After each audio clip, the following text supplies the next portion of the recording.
HR issues can kill you. One complaint against your company can turn your world upside down. And you spend way too much time dealing with HR when you should be spending your time on making a profit. You should talk to Bambi. With Bambi, get access to your own dedicated US-based HR manager starting at just $99 per month. They get to know you and your business while providing HR expertise and the personal touch you need and want. They're available by phone, email, and real-time chat, so onboarding and terminations run smoothly. Team members reach peak performance, and your business stays compliant with changing HR regulations. And with Bambi's HR Autopilot, you'll automate important HR practices like setting policies, training, and feedback. HR managers can easily cost $80,000 a year, but Bambi starts at $99 per month. Schedule your free conversation today to see how much Bambi can take off your plate. Go to Bambi.com right now and type in Accelerate under podcast when you sign up. It'll really help the show. Spelled BAM, BEE.com. Bambi.com. Type in Accelerate.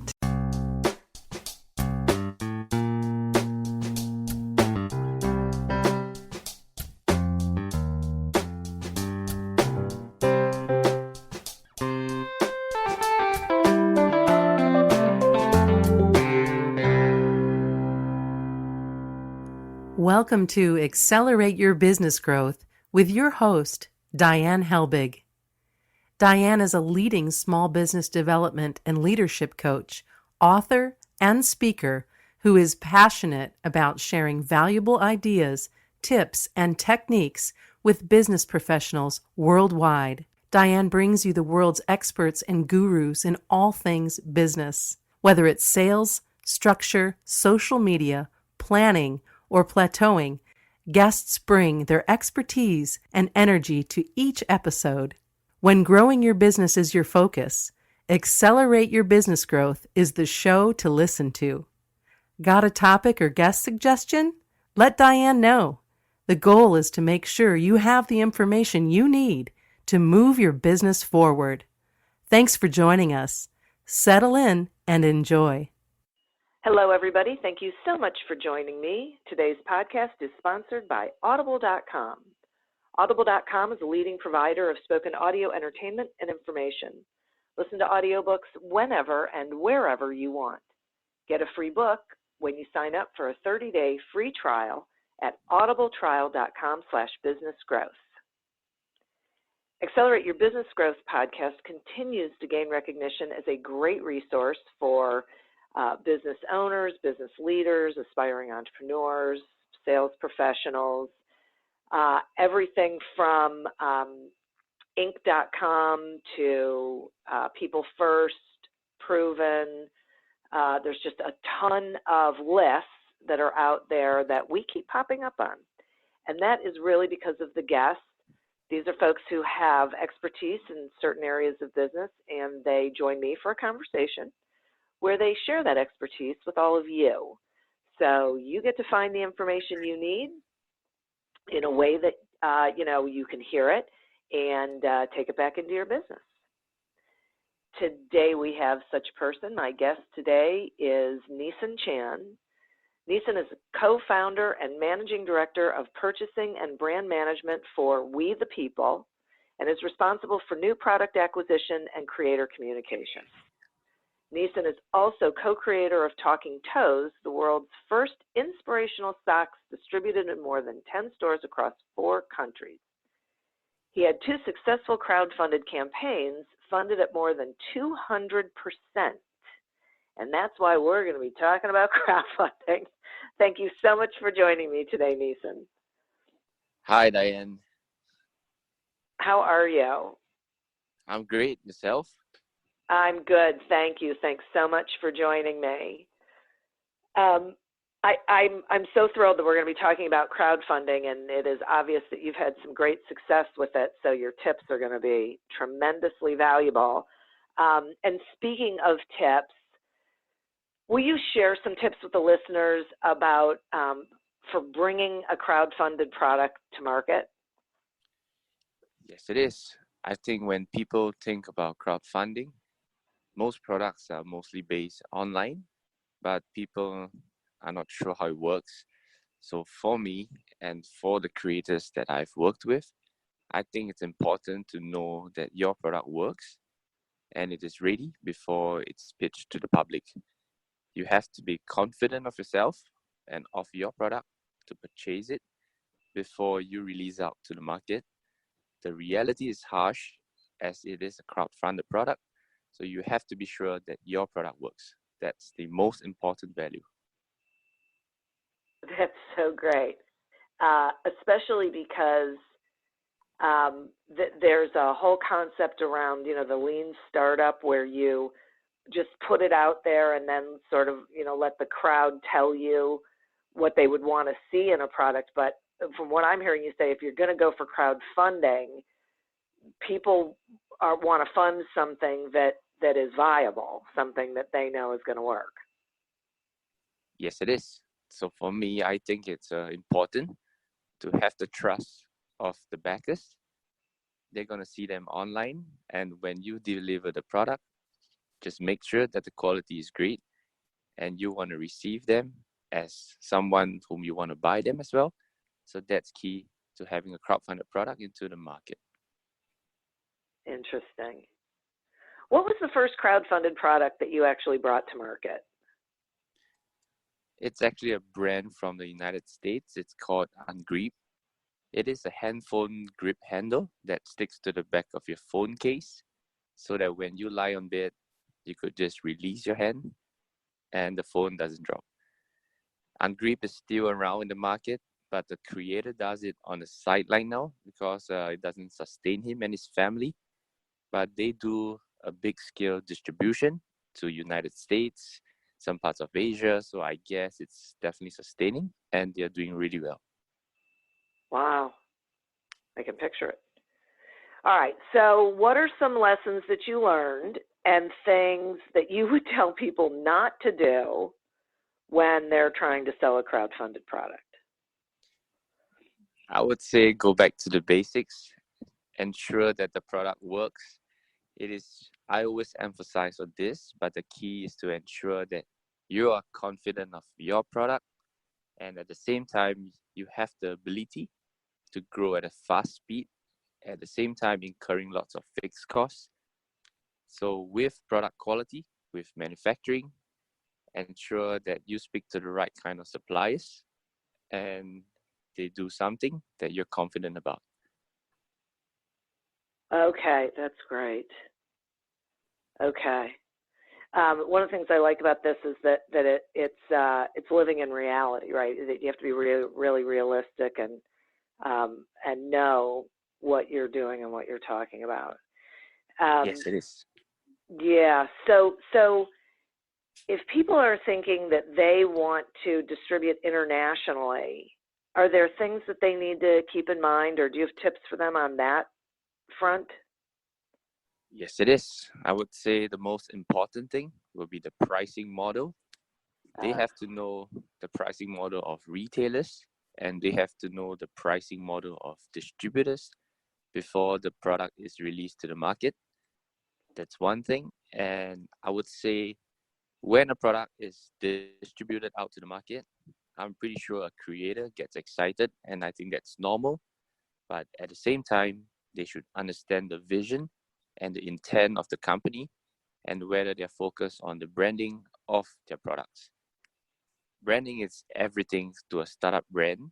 And if the retailer is going to purchase the products and not abide by a pricing model or follow by a brand that the creator wants to follow, then the perceived value of the customer gets diminished and it's pretty tough to climb up.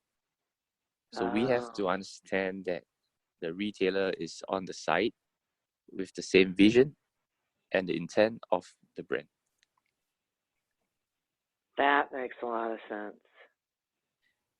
And I would think that another part of this would be making sure that you understand the process to be able to distribute internationally, because it feels to me like there's more steps and potential hiccups that can happen once you decide to start selling outside your country.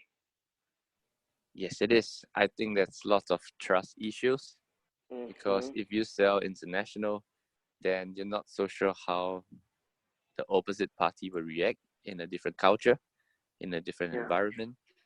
So the pricing model has to be right. And of course, know that respect the culture of the retailer, and they respect your culture as well. If it's mutual, that's huge. I think it's perfect. Yeah, I think that's such a great point. It could be pretty daunting. So I think the creator has to do some research online, and it should work pretty well. Okay. So, yeah, I think it can be really daunting too. So it's do all of your homework before you decide to really venture out. Make sure that you really know what to expect and what you need to do. Yes, it is. It's pretty exciting. So just go ahead. Yeah, I know. And so some people end up racing after something because they're so excited about it, but they don't do the legwork that they need to do. And then I would imagine they're pretty surprised when they hit, obstacles. Yes, it is. But I think at the same time, it's great to have your products and inventory out into the market rather than them being at the warehouse, because if it's moving, then that's so much awareness that could bring to the brand, and that could possibly potentially be future business with anybody. Oh, yeah, that's a good point. Thank you for that. Yes. Yep. Okay, I'm going to take a quick sponsor break, and then I have some more questions for you. Okay. Accelerate Your Business Growth podcast is happy to be sponsored by Audible.com. Audible.com is a leading provider of spoken digital audio entertainment and information. They have over 150,000 titles to choose from, and you can listen to them on any device, including whatever you're hearing us on right now. And if you sign up at our link, which is audibletrial.com/businessgrowth, you get one free audiobook and a 1-month trial of the service. Some examples of books you can listen to on audible.com are The Power of Positive Coaching by Lee Kalan and Leading Loyalty by Lena Renee. So visit audibletrial.com/businessgrowth, explore the books that are of interest to you, and receive one free audiobook when you sign up for the trial. Today we're speaking with Nison Chan about how creators can take their crowd-funded product global. So we were talking before the break about doing your homework, doing your legwork, making sure the creators should make sure that they have a product that works, that there's real value to it for the buyer and whatnot. But how does someone go about finding distributors or manufacturers around the world? I think as a startup, it could be pretty tough, especially in the international market. So we could just focus within the country and on the retailers that match your company's culture or the company's potential. So you could just go online, do a research on potential retailers that could fit your brand. And from there, don't be afraid to send out more emails every day to reach out to more people. And I'm pretty sure someone will pick it up. But at the same time, never stop sourcing. And if you get rejected, don't be discouraged, as they might potentially come back to you one day. Okay. So if they're doing the research, I really like that. I sort of feel like that's, start where you are, start close to home, start sort of smaller and build as you go and you learn and, figure out what works well and what doesn't with what you're trying to do. Yes. But one of my questions is, are there certain questions or are there questions you think of that a creator should ask a distributor so that they know that they're professional? Because, you don't know what you don't know. And that can be pretty tricky, being able to pick somebody and know that they're going to deliver. Yes, it is. I think the most crucial thing that a creator forgets, it's not the relationship is not dependent on just the sales. It's dependent on whether the distributor has a vision and the intent and whether they're focused on the creator. Because if a distributor does not abide by a certain pricing model when it's pitched out to the market, if it gets cheaper and cheaper as the day go by, then the branding of the creator gets diminished. So the perceived value from a customer when I look at a certain brand will become low, and it's pretty tough to climb back up. So I feel, from my personal opinion, is to ensure that these people that you work with are confident and have the confidence in your brand, but at the same time, they have the vision to focus on the branding before the sales comes in. It's always about the branding. Yeah. Yeah. So, I guess part of what I'm hearing is you want to make sure that you're of like mind with them, that you guys are, on the same page. Yes, it is. I think people get pretty excited when they talk to a distributor.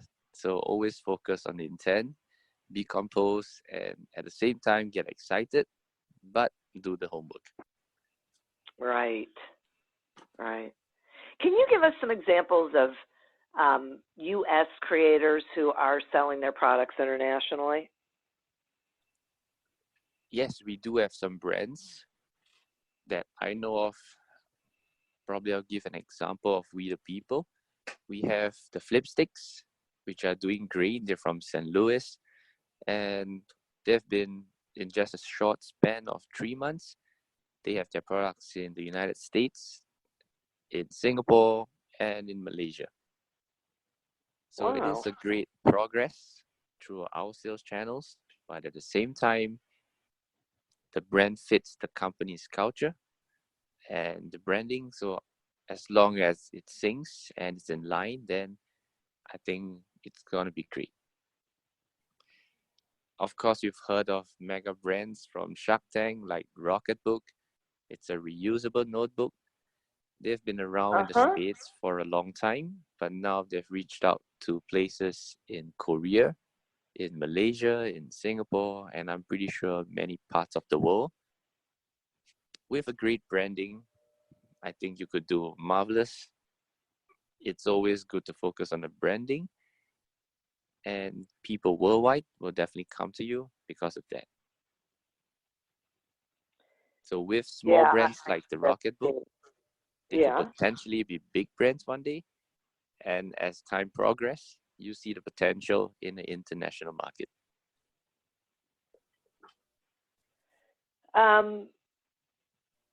Okay, so let's talk about brick and mortar stores, because these seem to be a hot topic these days about whether they are going to continue to be a thing or not. Do you think that it's important for someone to get their product into a brick and mortar? Do you how are you seeing that trending?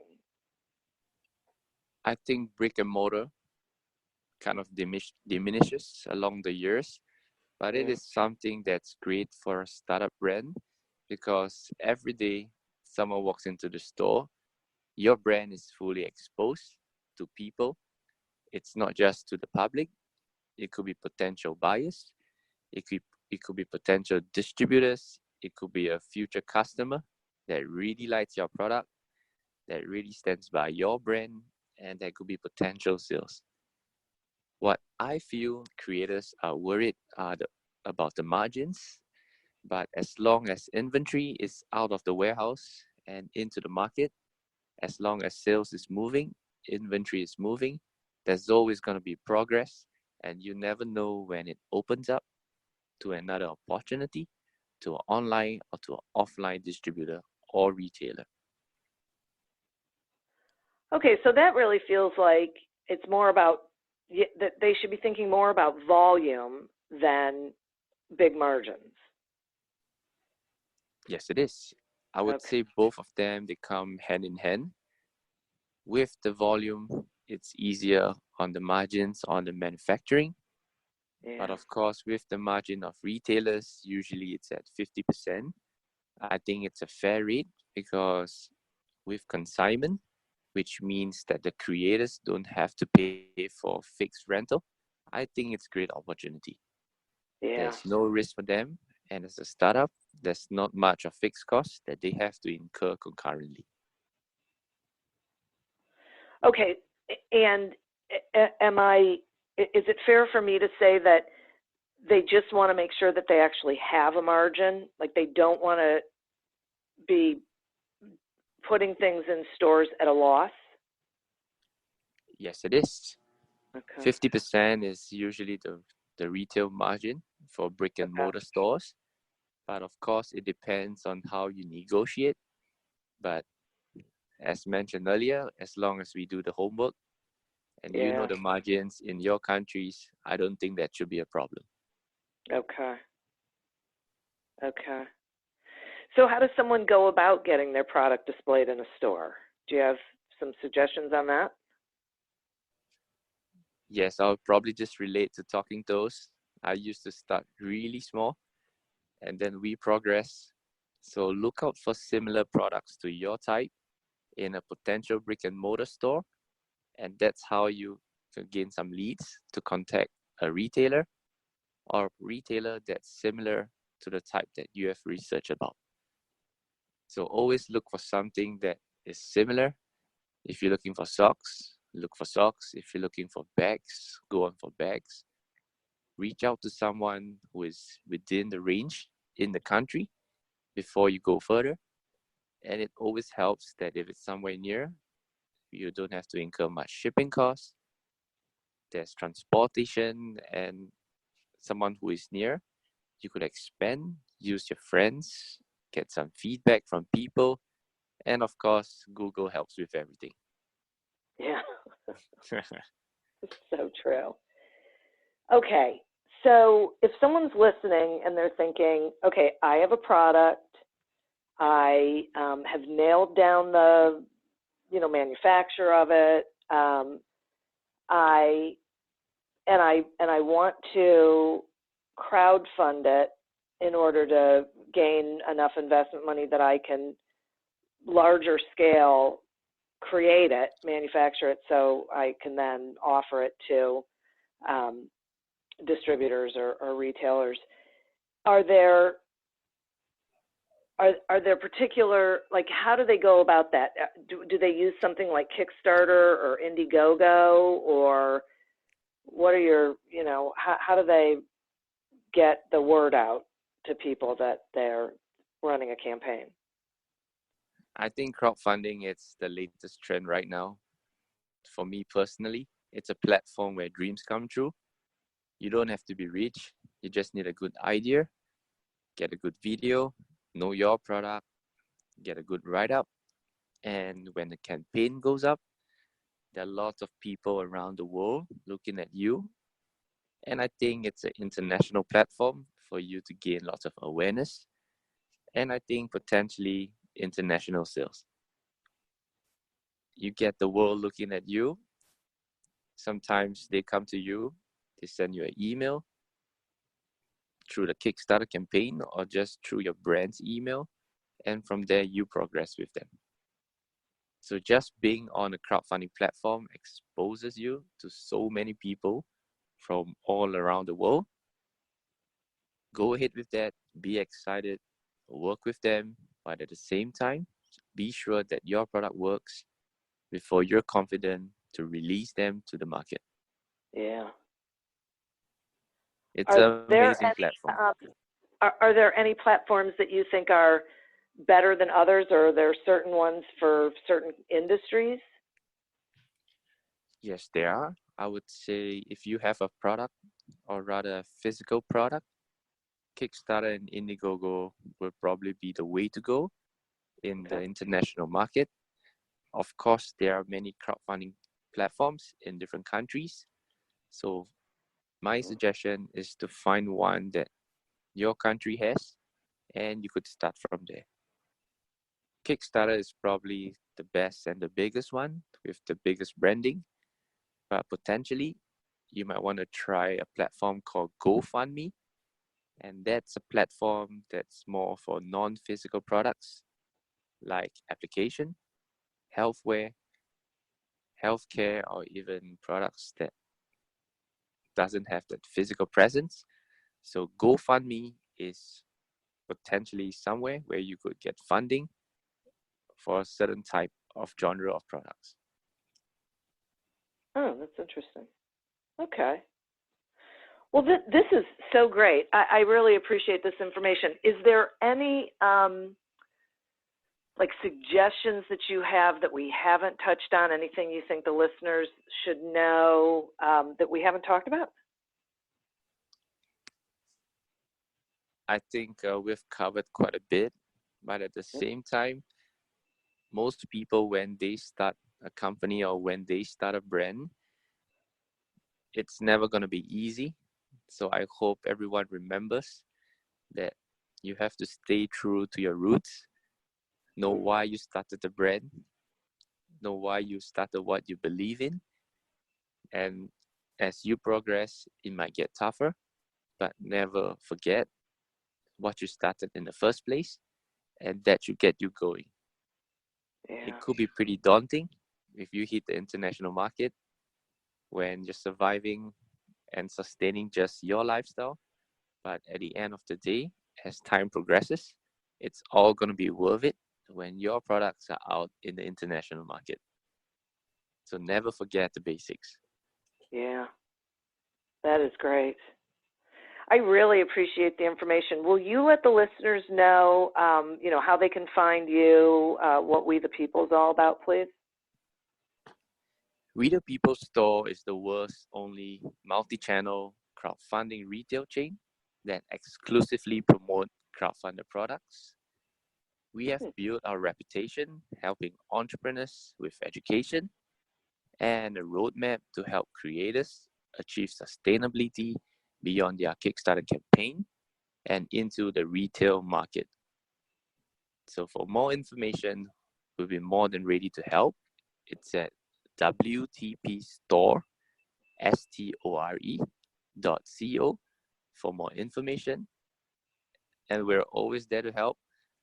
Our vision is to assist creators from all around the world.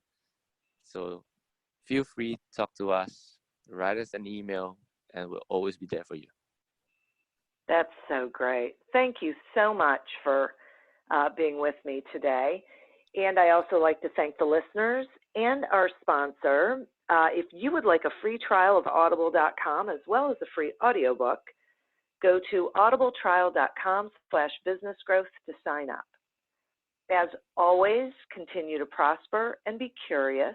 And until we meet again on another episode of Accelerate Your Business Growth, goodbye and good day. Do you love news about LinkedIn, Indeed, Google, and just about every other recruitment tech company out there? Hell yeah. I'm Chad. I'm Cheese. We're the Chad and Cheese Podcast. All the latest recruiting news and insights are on our show. Dripping in snark and attitude. Subscribe today wherever you listen to your podcasts. We out.